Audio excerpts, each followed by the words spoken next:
ठीक है। हम जो बायोटेक्नोलॉजी पढ़ रहे हैं इसमें हमने बनाना क्या था, हमने एक यूज़फुल प्रोडक्ट बनाना था। यूज़फुल प्रोडक्ट, लेट सपोज एक प्रोटीन है या एक पर्टिकुलर मॉलिक्यूल, जिसके लिए मेरे को क्या चाहिए, एक पर्टिकुलर एंजाइम चाहिए, या फिर वो खुद प्रोटीन जो है एक पर्टिकुलर जीन सीक्वेंस से ऑब्टेन हो सकता है। ये रही एक जीन सीक्वेंस, इस जीन सीक्वेंस से mRNA बनेगा, इस mRNA से एक प्रोटीन बनेगा। या तो वो प्रोटीन यूज़फुल है मेरे लिए, या वो प्रोटीन किसी प्रोसेस के लिए एंजाइमेटिक क्या करेगा, एक्शन करेगा, यानी एंजाइम की तरह काम करेगा, या फिर किसी भी प्रोसेस में उस मॉलिक्यूल का होना बहुत ज़रूरी है। मेरे यूज़फुल प्रोडक्ट बनाने के लिए उस मॉलिक्यूल का होना ज़रूरी है, या वो मॉलिक्यूल खुद ही एक यूज़फुल प्रोडक्ट है, तो मुझे ये प्रोड्यूस करना है। इसको प्रोड्यूस करने के लिए मुझे वो जीन चाहिए, कौन सा जीन, जो ये मॉलिक्यूल प्रोड्यूस करेगा। इस जीन को हम क्या कहते हैं, लास्ट टाइम बताया था, जीन ऑफ इंटरेस्ट कहते हैं। क्या कहते हैं, जीन ऑफ इंटरेस्ट। अब ये जो जीन ऑफ इंटरेस्ट है मुझे किसी सेल से निकालना पड़ेगा, ठीक है, और मैंने क्या करना है, एक बैक्टीरियल सेल से प्लाज्मिड ले लेना है।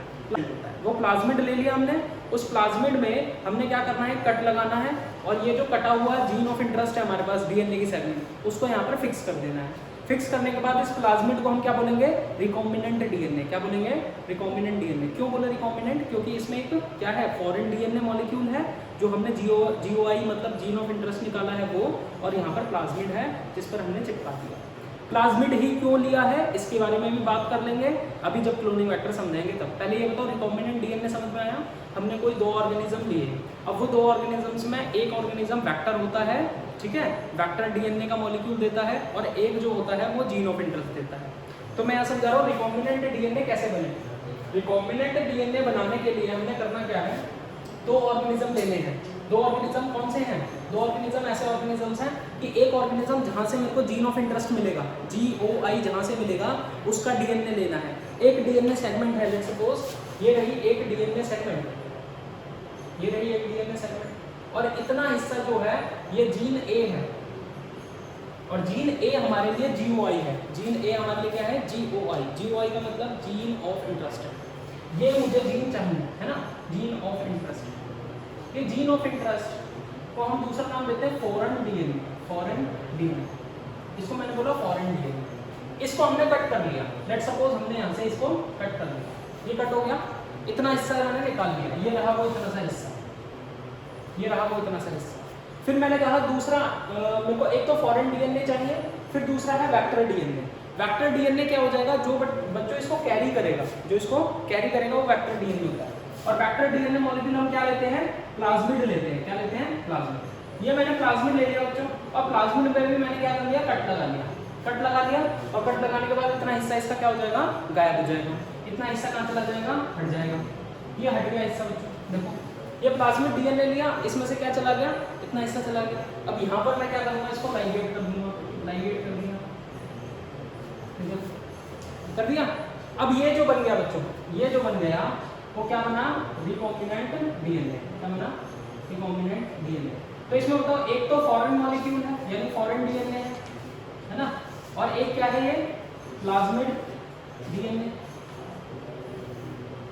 है ना। तो मैंने बोला रिकॉम्बिनेंट डीएनए क्या है, the DNA formed by joining 2 different DNA from 2 different organism. एक फॉरेन डीएनए लिया हमने, फॉरेन डीएनए से जीन ऑफ इंटरेस्ट निकाल लिया, जीन ऑफ इंटरेस्ट निकाल लिया, फिर उसके बाद हमने प्लाज्मिड डीएनए पे चिपका दिया, इसको वेक्टर डीएनए कहते हैं, ठीक है। अच्छा देखो, वेक्टर क्यों कहते हैं, किस लिए कहते हैं, अभी समझाऊंगा मैं, ठीक है। अभी रिकॉम्बिनेंट डीएनए बता रहा हूँ कैसे बनेगा। रिकॉम्बिनेंट डीएनए सिंपल भाषा में ऐसा है, मैंने एक जीन ऑफ इंटरेस्ट यहाँ से लिया, इस सेगमेंट से लिया, और मैंने किसी दूसरे डीएनए सेगमेंट पर चिपका दिया, तो जो मेरे पास अब मॉलिक्यूल बन गया वो रिकॉम्बिनेंट बन गया। उसमें 2 डीएनए है, एक फॉरेन वाला है और एक वो खुद का, ठीक है। तो ये हो गया रिकॉम्बिनेंट डीएनए। इसको हम दूसरे नाम देते हैं हेटेरोलोगस डीएनए, ठीक है, इसको हेटेरोलोगस डीएनए भी कहते हैं, इसको हेटेरोडुप्लेक्स डीएनए भी कहते हैं, इसको काइमेरिक डीएनए भी कहते हैं। अगर कोई भी नाम आता है तो आप टिक कर देना, heterologous DNA, heteroduplex DNA and chimeric DNA, all are the names of recombinant DNA. Recombinant DNA के दूसरे नाम हैं। फिर क्वेश्चन आता है कि देखो, सबसे पहले रिकॉम्बिनेंट डीएनए का अटेम्प्ट किसने किया, किसने सबसे पहले रिकॉम्बिनेंट डीएनए बनाया। तो रिकॉम्बिनेंट डीएनए सबसे पहले बनाया बच्चों किसने, Herbert Boyer and Stanley Cohen. कब बनाया, 1972 में बनाया। 1972 में सबसे पहला रिकॉम्बिनेंट डीएनए प्रोड्यूस हुआ, एंड इट वाज इन्वेंटेड या produced by Stanley Cohen and Herbert Boyer. Clear है। बनाया क्या था इन्होंने, कौन कौन से जीन ऑफ इंटरेस्ट और कौन कौन से इन्होंने प्लाज्मिड दिया। तो इन्होंने साल्मोनेला टाइफीरियम, अच्छा साल्मोनेला टाइफीरियम जो होता है वो क्या है बताओ? बैक्टीरिया है। क्या कॉज करता है बच्चों? साल्मोनेला टाइफी, टाइफाइड कॉज करता है। ठीक है, टाइफाइड कॉज करता है कौन? साल्मोनेला टाइफीडियम, एक बैक्टीरिया। इस बैक्टीरिया में क्या पाया जाता है? प्लाज्मिड। अच्छा, किस किस बच्चे को ये नहीं पता कि प्लाज्मिड क्या है? सबको ही नहीं पता है ना? तो सुन लो, ये रहा एक प्रोकैरियोटिक सेल, ये मैंने बना दिया एक प्रोकैरियोटिक सेल, बन गया प्रोकैरियोटिक सेल। अब इस प्रोकैरियोटिक सेल में होता क्या है? इस प्रोकैरियोटिक सेल में आपको ऐसे डीएनए मिलता है, ये इसका खुद का डीएनए है ना, जिसको आप क्या बोलते हो? न्यूक्लियोइड बोलते हो, है ना? बोलते हो कि नहीं बोलते हो? इसमें कोई न्यूक्लियर मेम्ब्रेन नहीं होती। प्रोकैरियोटिक एक्स्ट्रा क्रोमोसोमल डीएनए से सर्कुलर डीएनए। सर्कुलर डीएनए का मतलब है बच्चों देखो ये ऐसा है,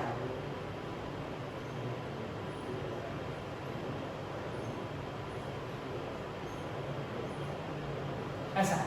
बात समझ में आ रही है? ये क्या है? प्लाज्मिड। क्या ये? प्लाज्मिड। ये प्लाज्मिड किस में पाया जाता है? Plasmid is only found in prokaryotic cell, not in eukaryotic cell. Plasmid सिर्फ और सिर्फ प्रोकैरियोटिक सेल में पाया जाएगा, और प्रोकैरियोटिक सेल हमारे पास क्या होते हैं? बैक्टीरिया होते हैं। क्लियर है? तो प्रोकैरियोटिक सेल में जो प्लाज्मिड मिलता है, उस प्लाज्मिड को हम लेते हैं, ये रहा वो प्लाज्मिड। ठीक है, इस प्लाज्मिड को ये ले लिया, साल्मोनेला टाइफीडियम का प्लाज्मिड ले लिया। ये प्लाज्मिड जो होता है इसको हम क्या कहते हैं? Extra chromosomal DNA. Extra chromosomal DNA क्यों है बेटा? और ये सर्कुलर होता है। जो हमारे पास मेन डीएनए है, जो जेनेटिक मटेरियल की तरह एक्ट कर रहा है, ये जेनेटिक मटेरियल है। ठीक है, ये जेनेटिक मटेरियल का जो डीएनए है वो क्रोमोसोमल डीएनए है, वो क्रोमोसोम बनाता है। ये क्रोमोसोम नहीं बना रहा है, ये सर्कुलर स्ट्रक्चर बना रहा है। तो हमने बोला एक्स्ट्रा क्रोमोसोमल सर्कुलर डीएनए।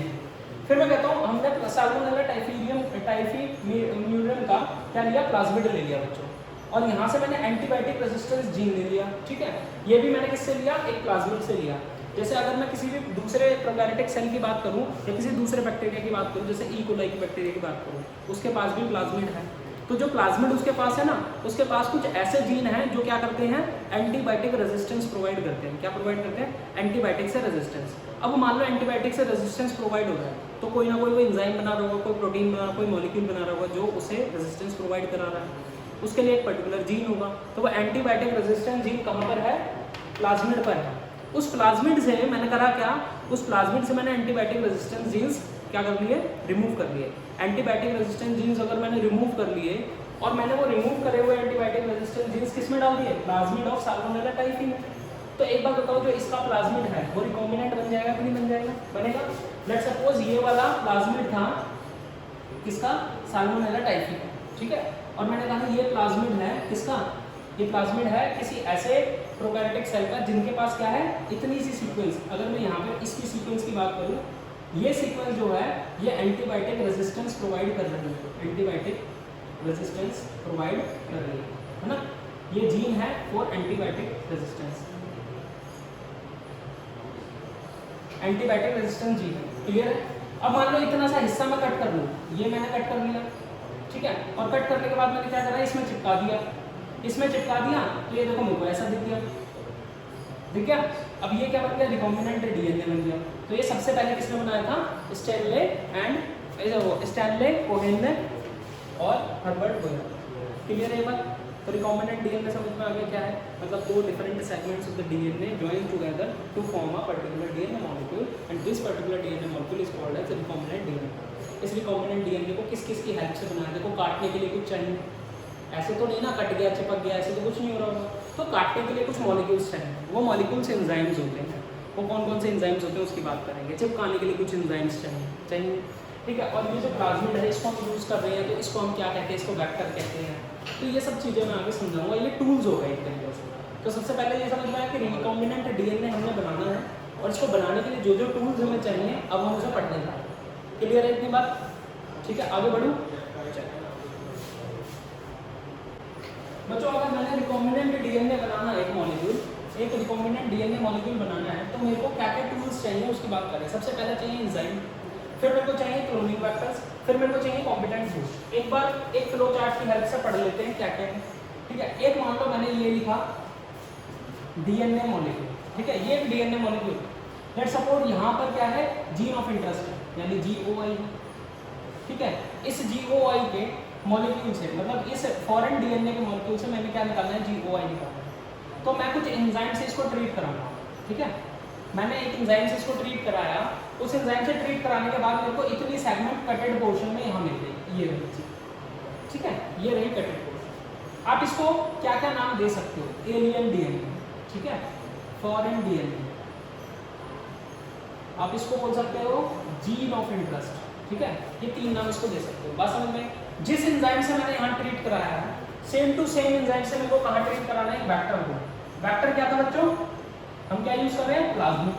क्या यूज कर रहे हैं, प्लाज्मिड। अब आपको पता है प्लाज्मिड क्या है, extra chromosomal DNA molecule which is found in prokaryotic cell. तो ये जो प्लाज्मिड है, ये प्लाज्मिड, ये हमने ले लिया। प्लाज्मिड ऐसा सर्कुलर है, इस सर्कुलर प्लाज्मिड में मैंने करना क्या है, सेम एंजाइम से ट्रीट कराना है। सेम एंजाइम से ट्रीट कराने का मतलब ये होता है बच्चों, ये एंजाइम इसको अगर यहाँ कट कर रहा है तो इसकी एक पर्टिकुलर साइट होती है जहाँ वो कट करता है। जिस साइट पर ये यहाँ कट करेगा उसी साइट पर ये यहाँ कट करेगा, जिसकी वजह से इसका और इसका बॉन्ड आराम से बन जाएगा। क्लियर है? तो मैंने कहा जिस एंजाइम से यहाँ ट्रीट कराया उसी एंजाइम से मैंने यहाँ ट्रीट कराया, और इसने क्या करा, सेम कट प्रोड्यूस करे, और यहाँ से इतना हिस्सा इसने मान लो उड़ा दिया, इतना हिस्सा इसने क्या करा, उड़ा दिया। तो मैंने बोला कि अगर मैंने एंजाइम से ट्रीट कराया तो मेरे पास क्या बन गया, मेरे पास कुछ ऐसे ही बन गया, ऐसे बन गया, प्लाज्मिड बन गया। फिर मैंने क्या करा, फिर मैंने इन दोनों को जोड़ने के लिए इन दोनों को लाइगेज एंजाइम से क्या कराया, ट्रीट कराया। मैंने लाइगेज एंजाइम डाल दिया और ये दोनों सेगमेंट इसमें डाल दिया। क्लियर है? ये दोनों सेगमेंट डाली तो मेरे पास क्या बन गया, मॉलिक्यूल ये बन गया। देखिए बन गया, ये क्या बन गया बच्चों, रिकॉम्बिनेंट डीएनए। अभी देखो ऐसे तो रेप्लिकेट करेगा नहीं प्लाज्मिड, अब मेरे को क्या करना पड़ेगा, इसे बैक्टीरिया में डालना पड़ेगा। अब बैक्टीरिया में अगर डालूंगा तो मैंने बोला इस प्लाज्मिड को मेरे को ट्रांसफर करना बेटा किसमें, बैक्टीरिया में। किसमें ट्रांसफर कर रहा हूँ मैं, बैक्टीरिया में। तो बैक्टीरिया क्या हो जाएगा, बैक्टीरिया हो जाएगा होस्ट सेल। क्या हो जाएगा बैक्टीरिया, होस्ट सेल। ये बैक्टीरिया क्या है बच्चों, होस्ट सेल है। इस बैक्टीरिया में इस प्लाज्मिड को मैं क्या करूंगा, ट्रांसफर करूंगा। इस प्लाज्मिड को इस बैक्टीरिया में क्या करूंगा, ट्रांसफर करूंगा। और बैक्टीरिया कैसा है, होस्ट सेल। ये एक बैक्टीरिया भी हो सकता है ना। अगर मैं मान लो प्लाज्मिड ना लूं, किसी दूसरी डीएनए सेगमेंट को लूं, तो वो क्या हो सकता है, कोई दूसरा सेल भी हो सकता है। तो मैं कहता हूँ यहाँ से मैंने ये कैसे ट्रांसफर किया, होस्ट सेल में, और होस्ट सेल में ये प्लाज्मिड जैसे ही चला गया, ये मान लो प्लाज्मिड चला, ये प्लाज्मिड ऐसे चला। अब ये जैसे ही प्लाज्मिड गया उसके बाद ये होस्ट सेल डिवाइड करेगा बच्चों। होस्ट सेल क्या करेगा, डिवाइड करेगा, और डिवाइड करेगा तो 2 बना लेगा सेल, और 2 सेल बनाएगा तो ये भी रेप्लिकेट होगा, और ये रेप्लिकेट होगा तो इसकी भी क्या बन जाएंगी, कॉपी बन जाएंगी उस होस्ट सेल में। होस्ट सेल में उसकी भी क्या बन जाएंगी, कॉपी बन जाएंगी। तो इस तरीके से मेरी कॉपी बन जाएंगी, जीन की भी कॉपी बन जाएगी। देखो जीन मैंने यहाँ पर लिया था ये, और यहाँ पर जाकर वो जीन क्लोन हो गया, तो इसको हम बोलते हैं जीन की क्या हो गई, क्लोनिंग हो गई। जीन की क्या हो गई बच्चों, क्लोनिंग हो गई। तो ये हो गया जीन क्लोनिंग। क्लियर है? और यहाँ से मैंने ये जो होस्ट सेल में ट्रांसफॉर्म किया, इसको हम प्रोसेस को बोलते हैं ट्रांसफॉर्मेशन। क्या बोले इसको, ट्रांसफॉर्मेशन। क्लियर है? तो आपको ये समझ में आया। पहली चीज तो ये कि मेरे को ऐसा एंजाइम चाहिए जो मॉलिक्यूल को कट कर सके, जो डीएनए को कट कर सके, एक तो वो एंजाइम चाहिए। दूसरा मेरे को कौन सा एंजाइम चाहिए, जो लाइगेट कर सके, जो चिपका सके। तीसरी चीज क्या है, मेरे को एक वेक्टर डीएनए चाहिए, वेक्टर डीएनए चाहिए। चौथी चीज मेरे को क्या चाहिए, ओ तीसरी चीज मेरे को क्या चाहिए, होस्ट सेल चाहिए। क्लियर है? तो मेरे को 2 तो एंजाइम चाहिए, ये जो मेन है, और एक वेक्टर डीएनए चाहिए जो कि हमने पढ़ना है क्या, क्लोनिंग वेक्टर, और एक मुझे होस्ट सेल चाहिए। तो वही चीज मैंने लिखी है, एंजाइम्स चाहिए, क्लोनिंग वेक्टर चाहिए, कॉम्पिटेंट होस्ट चाहिए। बताओ, सिंपल है बात समझ में आ गई। ये एक फिगर आपकी बुक में भी छपी हुई है। अगर आप बुक को देखोगे तो बुक में आपको ये फिगर दिखेगी। बुक में अगर आप देखोगे तो आपको ये फिगर दिखेगी बच्चों। देखो बुक में आपको ये फिगर दिख रही है, एक फॉरेन डीएनए मॉलिक्यूल है, सेम रिस्ट्रिक्शन एंजाइम से कट किया गया है फॉरेन डीएनए को और वेक्टर डीएनए को। ये स्पेसिफिक साइट पर ही कट करता है, स्पेसिफिक होती है उसकी स्पेशल साइट है, वहीं पर कट करेगा, ऐसे ही नहीं कहीं भी कट कर देगा। स्पेसिफिक साइट पर कट करने के बाद ये डीएनए मॉलिक्यूल एक बन गया, ठीक है, ये डीएनए सीक्वेंस बन गई, यहाँ से भी हमें ये मिल गया। फिर दोनों को लाइगेज एंजाइम से ट्रीट कराया तो डीएनए प्लाज्मिड से क्या हो गया, चिपक गया, लाइगेट हो गया। लाइगेट होने के बाद ही क्या करा, हमने ट्रांसफॉर्मेशन कर दिया, यानी होस्ट सेल में डाल दिया। देन होस्ट सेल क्या हो गया, मल्टीप्लाई हो गया, ठीक है। तो एक क्लोनिंग होस्ट सेल हो गया, सेल ने डिवाइड कर दिया तो जीन क्लोनिंग हो गई। बताओ जरा ये समझ में आ गया? अगर ये प्रोसेस समझ में आ गई है तो मुझे ये भी समझ में आ गया, इस रिकॉम्बिनेंट डीएनए को बनाने के लिए मुझे 3 चीज़ें चाहिए, जो कि एंजाइम है, जो कि क्या है, क्लोनिंग वेक्टर्स है और कॉम्पिटेंट होस्ट। चलिए आगे लिख लो। 3 चीजों की जरूरत है, enzyme, cloning factor and competent host. सबसे पहली चीज एंजाइम में अगर देखो तो मेरे को न्यूक्लियस एंजाइम चाहिए, जिनको मॉलिक्यूलर सीजर कहते हैं। ये डीएनए मॉलिक्यूल को कट करेगा स्पेसिफिक साइट पर। डीएनए लाइगेज जॉइन कर देगा 2 फ्रेगमेंट्स को, और डीएनए पॉलीमरेज ऐड करता है न्यूक्लियोटाइड बिटवीन द सेगमेंट्स। ठीक है, अब अगर मैं बात करता हूँ बच्चों न्यूक्लियस एंजाइम क्या है। ठीक है, तो न्यूक्लियस एंजाइम जो होते हैं वो 2 तरीके के होते हैं। कितने तरीके के? 2 तरीके के। एक होता है बच्चों एक्सोन्यूक्लियसिस, एक्सोन्यूक्लियसिस, और एक होता है एंडोन्यूक्लियसिस, एंडोन्यूक्लियसिस। इसका काम क्या है बच्चों? डीएनए को कट कर देना, डीएनए मॉलिक्यूल को कट करने का काम कर रहा है न्यूक्लियसिस एंजाइम। एक है एक्सोन्यूक्लियसिस, एक है एंडोन्यूक्लियसिस। एक्सोन्यूक्लियसिस कट कर रहा है, cuts the DNA at ends, and पर कट कर रहा है। 5' एंड है और 3' एंड, या तो 5' एंड है या 3' एंड है। लेट्स सपोज ये मैंने ले लिया एक डीएनए मॉलिक्यूल, ये एक डीएनए मॉलिक्यूल है, और ये डीएनए मॉलिक्यूल 5' से 3' एंड और 5' से 3' एंड।